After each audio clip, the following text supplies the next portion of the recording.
नमस्कार, मी राहुल कुलकर्णी. आपल्यापैकी सगळ्यांचा असा समज असतो, की आपल्या राज्याचे मुख्यमंत्री हे सर्वशक्तिमान असतात.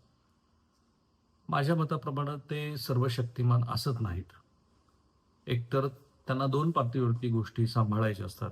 एक अर्थात असतं ती प्रशासकीय यंत्रणा. प्रशासकीय यंत्रणेतले जे सनदी अधिकारी आहेत, त्या अधिकाऱ्यांना बरोबर घेऊन चालण्याशिवाय कोणत्याही मुख्यमंत्र्यांना पर्यायच नसतो. मागे मी श्री पृथ्वीराज चव्हाण यांच्याशी सविस्तर गप्पा मारतात का त्यांना पंतप्रधान कार्यालयाचा अनुभव आहे. ते इथे महाराष्ट्रात आल्यानंतर इथल्या प्रशासन व्यवस्थेतल्या गोष्टीबद्दल त्यांना बोललो. म्हणजे छान गप्पा झाल्या. तेव्हा ते असं म्हणाले, की प्रशासन चालवताना दिसत असतं, की हा अधिकारी हा भ्रष्ट आहे. पण त्याला दुखावून किंवा त्याच्या योगे काही अशा गोष्टीसाठी त्याला फोर्स करून सतत काहीतरी काम करून घेणं हे फार अवघड आहे.